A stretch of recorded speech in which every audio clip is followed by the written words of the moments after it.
Gold and silver prices take yet another post-election beating. How long will this go on? Well, I'm not sure, but I think we should really define what's going on here and take a look at history as well and figure out if this is a Trump dump or not. Let's explore!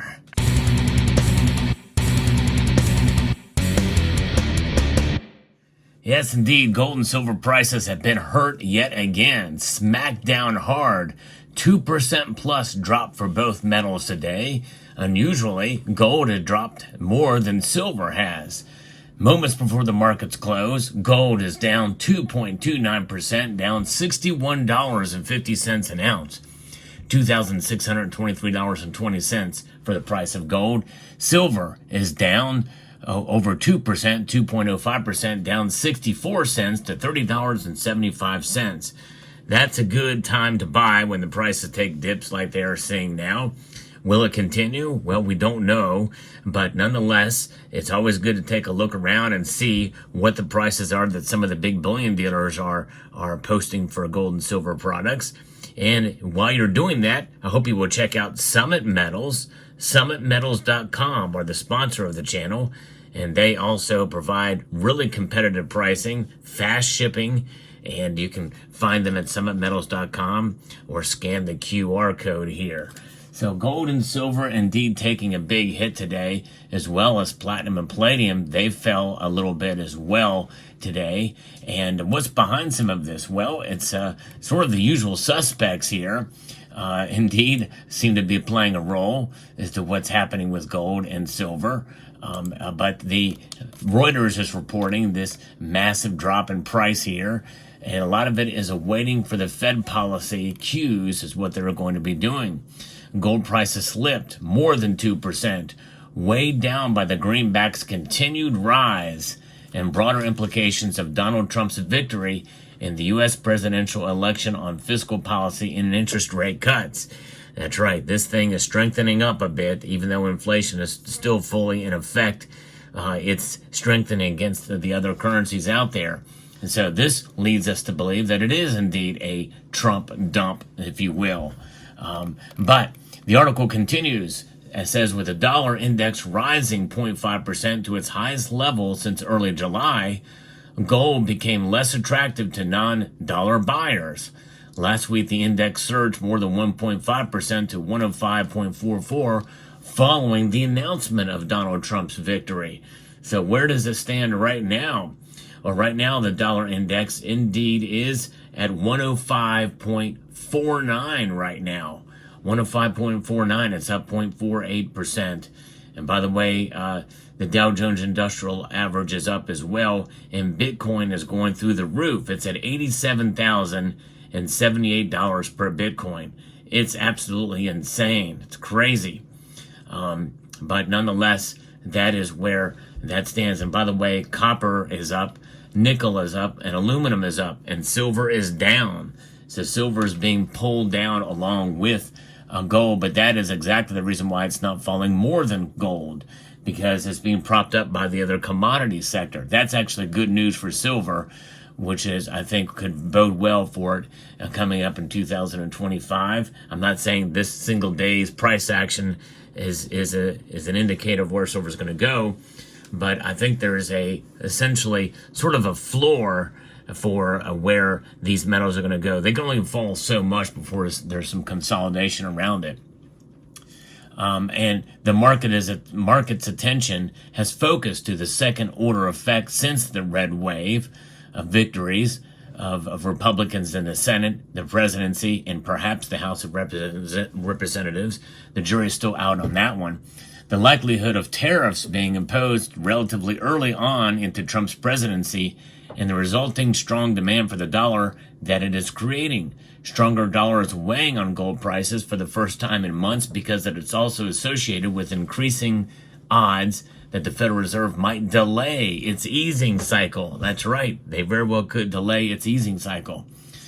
Bullion logged its worst week in over 5 months following Trump's election last Tuesday to his second 4-year term. His victory poses new uncertainties at the U.S. Central Bank as it continues to consider interest rate cuts now that the inflation is nearing the Fed's 2% target.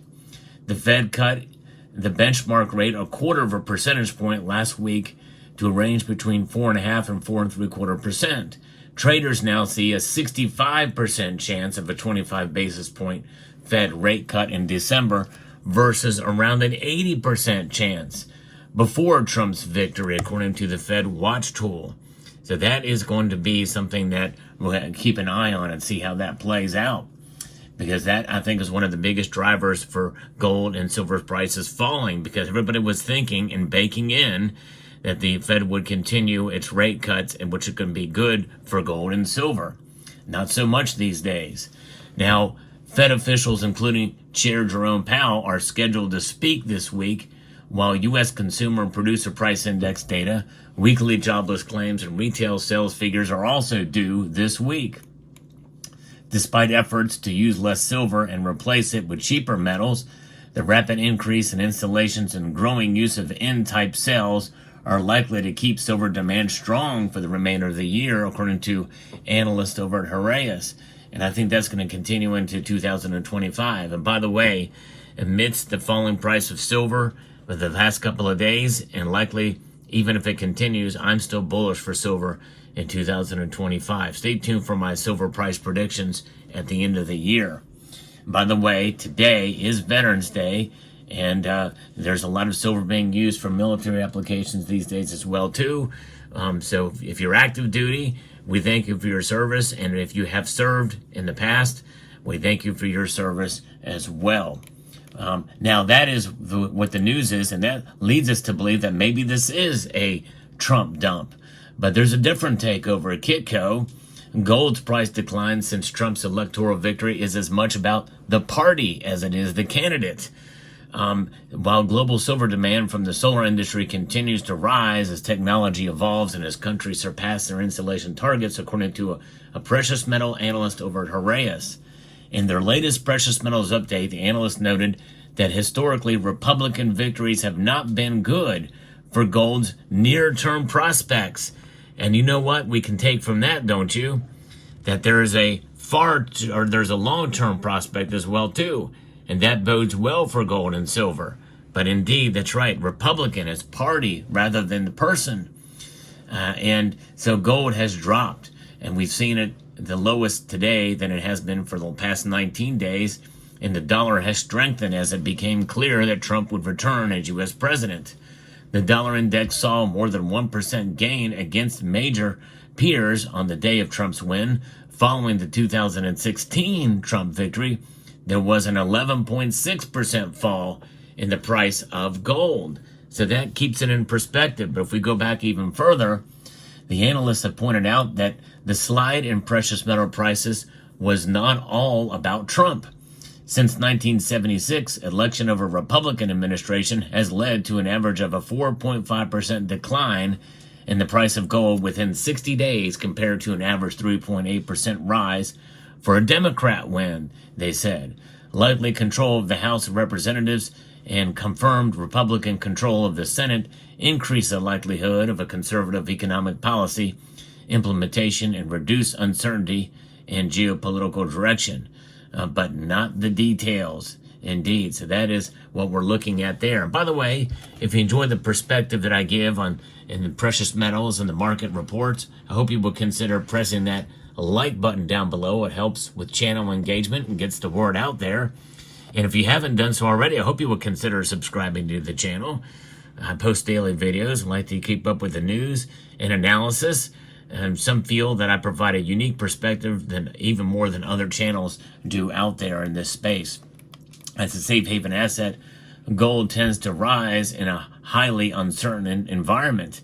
However, probable execution of import tariffs and tax cutting policies could stoke inflation and expand the federal deficit. The only way that it's going to do that, though, in my view, is if they start spending again.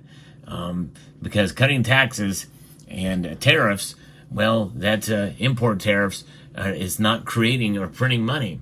What are the two causes of inflation? It is the printing of this because government keeps spending money. That's not what's going to be happening here. So I don't know that it will add to inflation. Maybe some price increases, but price increases are not inflation. Nonetheless, that's where that is. Now, do not lose heart and do not lose hope, folks. Gold and silver prices falling is not the end of the world. It's not the beginning of the world either. It is just par for the course. We've been here, we've seen this before, and just as I noted, other situations where Republicans have won, well, history is our guide. That's what occurs.